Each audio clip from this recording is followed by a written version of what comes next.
Yo, what's going on, guys? And today I wanted to talk about who will the Philadelphia 76ers be drafting this year in the NBA draft in the second round. So before we start today's video, I want to hear who do you guys think the Sixers should draft in the second round? I have them drafting in the first round right now, Bones Highland, because they need a facilitator that isn't Ben Simmons. We don't know what's going to happen there. He might stay, he might not. So right now, I looked on their list and I went through there and I was like, let's see players that are on their work that they've already worked out. So they've worked out Josh Christopher, Jeremiah Robinson Earl, Neemias Queta, Austin Reeves, Luca Garza, Matthew Hurt, Julian Champagny, Justin Janorowski, Matt Mitchell, Jalen Tate, and Chandler Vaudrin from Winthrop. So right there, that gives me three guys that I think they'll go. One guy I'll put out there that I don't think they're gonna actually draft. I mean, they haven't worked out, but they could draft. Look, Kieta, I don't know if he's going to be available there, and if he does fall there, they should take him. He led the NCAA with 97 blocks, 3.3 a game, and he's an elite blocker. He could be a day one backup center for not Jeremiah, Joel Embiid. Jeremiah Robinson Earl, if he falls there, you got to take him. Josh Christopher, I think he'll be available there, and he's an interesting cap. So before we continue today's video, I want to hear your opinions on what do you guys think of the NBA draft and who they should draft. So Josh Christopher shot a little under 31% from three, 43% from the field, had 1.5 steals a game, and averaged about 14.5 points a game with 5 rebounds and 1.5 assists with 1.7 turnovers per game. So look, he's got reasonable athleticism for the off guard position, and he's a bit bouncier than he gets credit for, but he's not an above average athlete by NBA shooting guard standards. Okay? And the big thing with him, he's not a positive impact player right now. Some of that is because of his feel for the game, motor, and decision making. Other parts are his skill sets. One of his issues is shot selection. He doesn't have a good shot selection, and he's currently not a consistent enough shooter right now to be taking the amount of the volume of shots that he likes.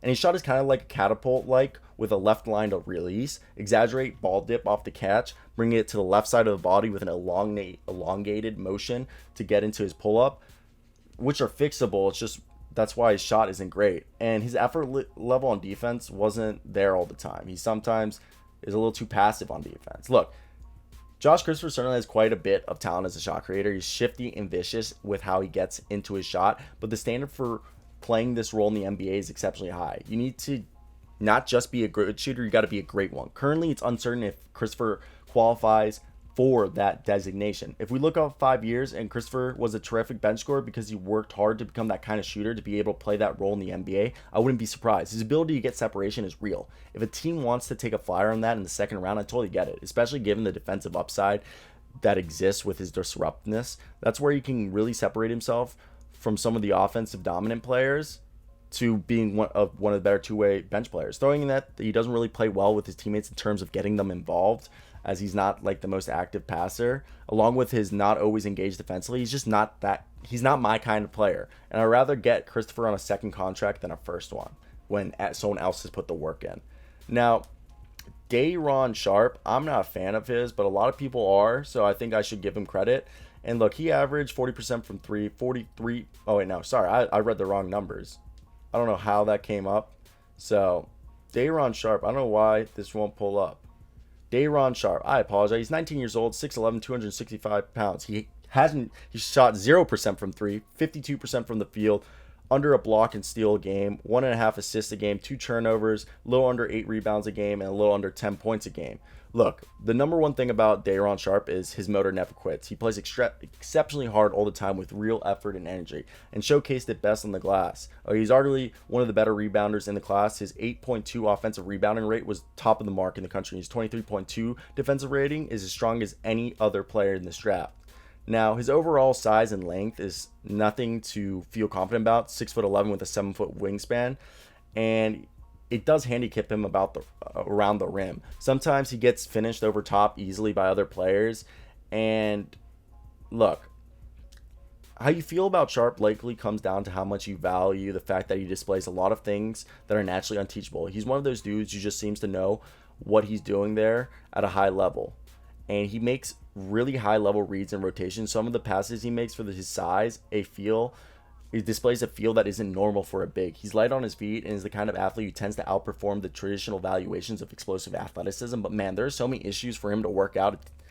Like, a team that drafts him and are going to have a trainer that works with him all offseason, every offseason. They'll need to work on his lack of bend and hunching, and we'll need to help him make better decisions. And we'll need to do something about that jumper, because right now he won't be able to play in at least 5 minutes of any NBA game, even in garbage time. I'd be comfortable taking a second round flyer on him, who could potentially turn into high motor, high rebounding, high level backup, or a spot starter if things really go right. But I don't feel confident about taking him in the first round, none whatsoever.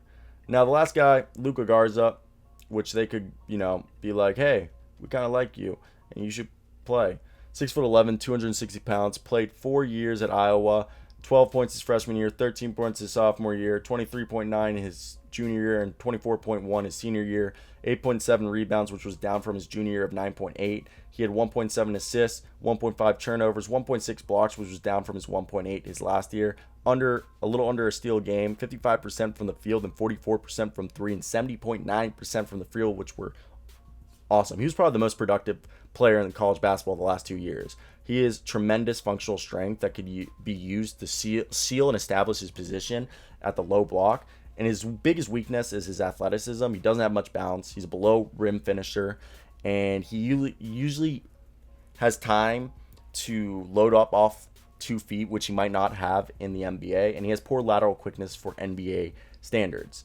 And he could be the least twitchiest athlete in the NBA next year.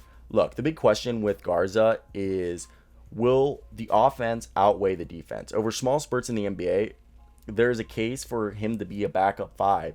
He's so freaking strong that he'll be able to carve out an immediate impact in the paint. He has a chance to be a genuine elite shooter for NBA big standards. He has that smooth stroke as a stretch 5. But what's the potential backup center worth? Okay, I don't know if it's much more than a second round pick right here. It's going to take him some time before he gets to the point where he's even passable on defense, to where the offense overcomes it. Okay, Garza will be a superstar who makes millions if he decides to go to Europe and venture outside of the NBA. But if he stays in the NBA, it's going to be a bit tough for him for how he's going to get spaced out of offenses. Garza deserves a real chance, and I think Europe's going to be that, where you can be an MVP. Right now, if he wants to be an NBA player, he's going to be a two-way guy who's going to have to show that he can improve that poor defense and somehow become more athletic. But if he wants, he can just go over to Europe and just be like, what up? And be day one making an impact that most people would be surprised, So I want to hear those beautiful thoughts down below. What would you guys do if you were Philadelphia 76ers? Would you guys draft Luca Garza, or would you go with one of the other guys I mentioned? I think it's definitely an interesting scenario that they've got themselves in, because that's not what most people want to be put in, but hey, shit happens. So I want to hear those beautiful opinions from you guys in the comments. So that's it for me today, guys. Till next time, guys. Peace out.